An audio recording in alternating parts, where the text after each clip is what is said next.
Assalamualaikum warahmatullahi wabarakatuh. Ya, selamat pagi semuanya. Bagaimana kabarnya hari ini? Semoga masih diberikan kesehatan sehingga kita masih bisa mengikuti perkuliahan secara online. Ya, untuk pertemuan 7 kali ini di mata kuliah Manajemen Keuangan, ini adalah materi terakhir untuk bahan ujian tengah semester. Jadi nanti masih ada beberapa sub pokok bahasan yang akan kita bahas setelah ujian tengah semester. Ya, sub pokok pembahasan kita di dalam materi manajemen keuangan itu membahas tentang perakiraan dan perencanaan keuangan. Apa itu perakiraan dan perencanaan keuangan? Di dalam sebuah keuangan, khususnya di dalam sebuah perusahaan atau sebuah instansi, rencana keuangan itu harus ada. Ya, jadi penggunaan atau rencana anggaran yang ada di dalam sebuah perusahaan itu harus direncanakan atau mungkin di strategi supaya benar adanya agar tidak terjadi kesalahan. Karena yang namanya uang itu sangat riskan sekali, ya. Jadi di sini nanti ada pembahasan itu adalah tentang arus kas dalam perusahaan. Di sini dibagi menjadi 3 poin. Itu yang pertama adalah analisis sumber dan penggunaan dana. Kemudian ada perencanaan keuangan, dan yang ketiga itu adalah perencanaan keuangan dan perencanaan strategis. Arus kas itu apa? Arus kas itu adalah arus atau alur yang ada di dalam sebuah perusahaan atau sebuah instansi. Jadi ada keluar masuknya uang atau disebut dengan siklus uangnya itu seperti apa. Jadi di dalam pembahasan arus kas di situ nanti itu ada analisa sumber dan penggunaan dananya itu digunakan untuk apa saja. Kemudian harus kita rencanakan secara betul, itu ada di dalam poin perencanaan keuangan. Dan yang ketiga itu adalah perencanaan keuangan dan perencanaan strategis. Arus kas di dalam sebuah perusahaan. Kas itu merupakan arus kas yang terjadi karena kegiatan operasi perusahaan. Apakah di situ nanti ada uang yang masuk di dalam sebuah perusahaan, baik di situ nanti berasal dari modal, kemudian investor, atau berdasarkan dari beberapa pendapatan lainnya, ataupun di situ juga ada beberapa pengeluaran. Pengeluaran di situ nanti adalah yang biasa digunakan oleh sebuah perusahaan atau sebuah instansi. Contohnya adalah gaji pegawai. Kemudian misalkan untuk pembelian perlengkapan atau peralatan. Kemudian pembayaran listrik dan lain sebagainya. Beberapa arus kas ada yang mempengaruhi laba rugi, ada juga yang mempengaruhi neraca. Jadi siklus di dalam suatu kas perusahaan itu ada yang mempengaruhi laba rugi di dalam sebuah perusahaan itu seperti apa. Kadang-kadang kas itu nanti besar, itu juga terpengaruh dengan laba perusahaan itu nanti juga otomatis besar. Tetapi jika arus kas yang ada di dalam sebuah perusahaan ternyata di situ nanti tidak memiliki pendapatan, maka di situ nanti juga perusahaan tersebut tergolong menjadi rugi. Jadi otomatis kalau laba rugi di dalam sebuah perusahaan itu juga berpengaruh dengan neraca perusahaan. Ya, ini misalkan ada alur kas perusahaan sebuah manufaktur, ya. Di sini ini ada beberapa penggunaan. Misalkan saja kas. Kas itu berasal dari modal sendiri juga bisa, kemudian dari hutang itu juga bisa, kemudian dari piutang dagang, hutang dagang, aktiva tetap, kemudian nanti ada biaya gaji, persediaan barang jadi, dan lain sebagainya. Ini adalah kas. Ya, tetapi modal atau inputan di dalam suatu kas itu nanti ini berarti yang ada arah panah masuk ke dalam aliran kasnya.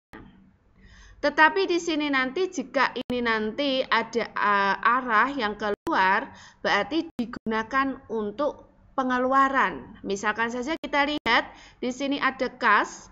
Kas itu ada pengeluaran untuk gaji dan biaya. Jadi otomatis di situ nanti kas itu berpengaruh dengan pendapatan dan pengeluaran di dalam sebuah perusahaan. Itu. Jadi kas itu sangat berperan aktif di dalam sebuah perusahaan. Itu nanti ya bisa memberikan keuntungan yang besar untuk perusahaan, bisa juga memberikan kerugian jika ternyata kas itu juga tidak memiliki pendapatan. Analisa sumber dan penggunaan dana. Sumber dana itu berasal dari mana saja? Di sini bisa kita lihat, ini ada penurunan aktiva bersih, kemudian penurunan bruto aktiva tetap, kenaikan bersih kewajiban dan hutang, kemudian penambahan modal sendiri, dan dana yang diperoleh dari operasional perusahaan. Jadi sumber-sumber dana itu tidak berasal dari hanya modal saja, itu tidak, tetapi berasal dari penurunan aktiva. Penurunan aktiva itu adalah ada aktiva bersih kecuali aktiva tetap dan kas. Jadi ada pendapatan di dalam sebuah perusahaan. Kemudian ada penurunan bruto, itu aktiva tetap, kenaikan bersih kewajiban dan hutang, kemudian mungkin ada penambahan dari modal sendiri dan dana yang diperoleh dari operasional ketika kita misalkan memasarkan sebuah produk. Ini adalah analisa sumber dan penggunaan dana. Analisa sumber dan penggunaan dana, misalkan di PT ABC tahun 2020 ya. Sumber dana ini saya buat dengan angka yang tanpa nol ya. Jadi hanya ratusan. Laba setelah pajak itu adalah 166. Penyusutannya 50. Jadi di sini ada penyusutan sebesar 50. Dana dari hasil operasi berarti 166 ditambah dengan penyusutan berarti 216. Berkurangnya persediaan itu terjadi ada poin 5 berupa 5. Bertambahnya hutang pajak ada 2. Jadi jumlah sumber dana berdasarkan dari beberapa pendapatan dan pengeluaran yang sudah dijelaskan di atas itu ada 223. Dari mana kita bisa menambahkan dan menjumlahkan? Jadi di sini nanti kita ada aturannya. Ya. Ada aturannya di situ nanti. Laba setelah pajak kan tadi 166. Berarti dana semuanya dari hasil operasi itu berapa? Berarti ditambah dengan penyusutannya 166 ditambah dengan 50. Totalnya 216. Berkurangnya persediaan, maka ditambah kembali 216 ditambah 5, berarti ada 221. Dan bertambahnya hutang pajak ada 2. Berarti total keseluruhan dari analisa sumber dan penggunaan dana pada PT ABC itu adalah 223. Ada kasus lain.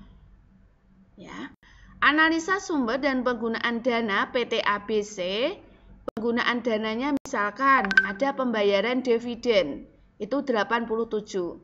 Penambahan sekuritas, 5. Pengurangan hutang dagang ada 2. Pengurangan hutang wesel ada 20. Dan pengurangan hutang jasa pinjaman ada 100. Maka jumlah seluruh penggunaan dana berapa? Itu nanti tinggal dijumlahkan semuanya. Ya, 87 tambah 5. Kemudian ada piutangnya 6, pengurangan hutang dagang 2, kemudian 20 dan lain sebagainya sehingga jumlah pengurangan dana itu adalah 220. Jadi ada penambahan dananya itu sebesar berapa? 3. 3 ini didapat dari mana? Kalau tadi itu adalah jumlahnya total semuanya itu adalah 220. Maka kalau kita lihat pada penggunaan dana yang kedua itu adalah 220. Jadi ada penambahan dana itu sebesar 3. Sumber modal kerja. Laba setelah pajak ada 166. Penyusutannya 50. Modal kerja dari hasil operasi 216. Jadi nilai-nilai ini tadi kita bisa ambil dari slide yang ada sebelumnya. Penggunaan modal kerja itu ada pembayaran dividen dan pengurangan hutang jangka panjang. Jadi totalnya semuanya berapa? Jumlahnya 216. Didapat dari mana? Itu tadi didapat juga berasal dari penambahan modal kerja, yaitu sebesar 29. Nah, ini tadi. Kemudian setelah kita tadi mengetahui ada arus kas ya di dalam sebuah perusahaan, untuk poin aktiva tetap, di sini adalah poin yang kedua itu adalah perencanaan keuangan. Kenapa kita harus merencanakan keuangan secara betul? Ya. Di sini nanti juga harus secara efektif dan efisien. Jadi, perencanaan keuangan itu ada yang bersifat jangka panjang, ada yang bersifat jangka pendek. Kalau perencanaan keuangan jangka panjang, itu adalah model presentasinya adalah penjualan, misalkan identifikasi rekening-rekening yang berubah apabila penjualan berubah. Kemudian ada kebijakan keuangan yang dianut oleh perusahaan. Yang ketiga itu adalah model-model lain. Hubungan antara suatu aktiva atau persediaan terhadap penjualan. Jadi perencanaan keuangan itu berdasarkan dari apa? Berdasarkan dari identifikasi rekening-rekening yang berubah apabila penjualan berubah. Misalkan saja kita memasarkan sebuah produk, ternyata omset penjualan kita naik. Otomatis perencanaan keuangan di dalam sebuah perusahaan itu pun juga akan naik. Itu nanti berpengaruh dengan apa? Itu nanti pasti akan berpengaruh dengan kebijakan keuangan. Bagaimana kita nanti harus membuat sebuah perencanaan keuangan yang lebih baik. Ini adalah perencanaan keuangan. Kritik terhadap metode presentasi penjualan bahwa rekening berubah secara proporsional dengan peningkatan penjualan. Hubungan antara suatu aktiva, misalkan persediaan dengan penjualan, Y misalkan 20 plus 0,04X, dan Y itu adalah nilai persediaan dan X itu adalah penjualan. Apabila penjualan diperkirakan sebesar 100 juta, maka persediaan seharusnya adalah 24 juta. Jadi misalkan kita nanti membuat perencanaan keuangan, penjualan itu misalkan kita nanti akan menghabiskan total 100 juta. Maka paling tidak kalau sesuai dengan prinsip ini, kita harus menggunakan prinsip Y sama dengan 20 plus 0,4X. 20 plus 0,4X dari 100 itu tadi berarti 24 juta. Nah, ini adalah untuk perencanaan keuangan. Kemudian, kalau itu jangka panjang, makanya tadi kita harus menyisihkan ada uang misalkan 24 juta. Perencanaan keuangan jangka pendek. Tujuan utamanya apa? Yaitu menjaga likuiditas perusahaan. Anggaran kas merupakan taksiran tentang kas masuk dan kas keluar pada periode tertentu. Ini kalau jangka pendek. Jadi, kas itu nanti harus memiliki taksiran kas masuk dan kas keluarnya itu di dalam suatu periode berapa. Ya. Ini misalkan ada suatu gambaran tadi berdasarkan ilustrasi model presentasi penjualan dengan data pada PT ABC tahun 2000XX, misalkan seperti itu. Ini misalkan bisa Anda perhatikan di situ, ya. Semua aktiva meningkat secara proporsional dengan penjualan. Aktiva tetap akan meningkat sebesar 200 juta. Penyusutan aktiva tetap lama sebesar 50 juta dan aktiva tetap baru yaitu 20 juta. Dan lain sebagainya. Anda bisa lihat sampai dengan poin 10. Kemudian Anda lihat neraca PT ABC dalam persentase penjualan kas berarti berapa tadi? Misalkan kita lihat yaitu 1,1. Sekuritas 0,7, piutang 0,8, persediaan 5,1, ada aktiva tetap itu adalah NA, not applicable. Ya, hutang dagang, hutang wesel ini kita bisa lihat dari poin sebelumnya.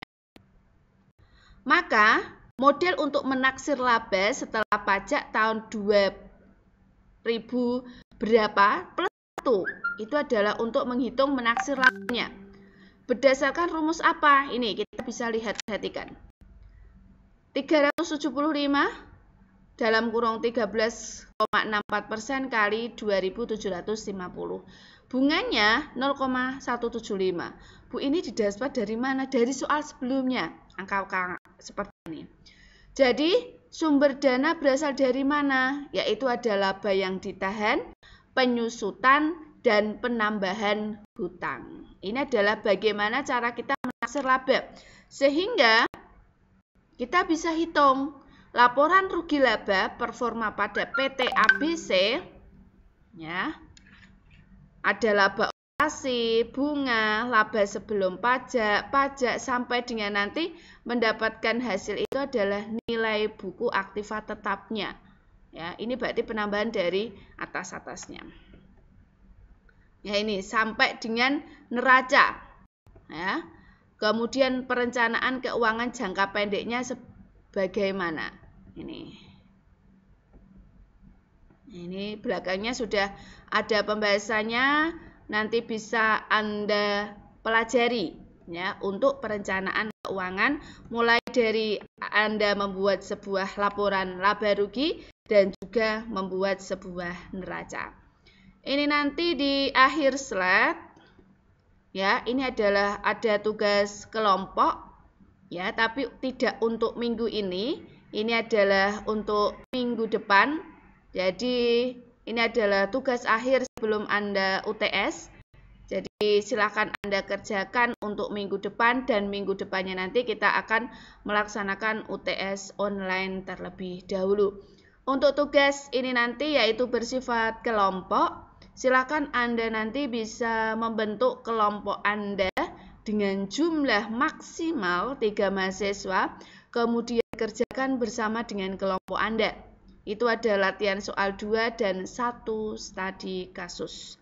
Silakan nanti Anda kerjakan dan diupload di Sunan. Ini. Ya.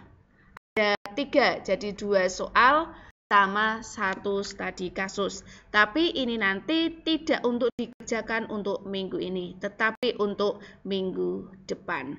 Rencana minggu depan insya Allah saya akan Zoom.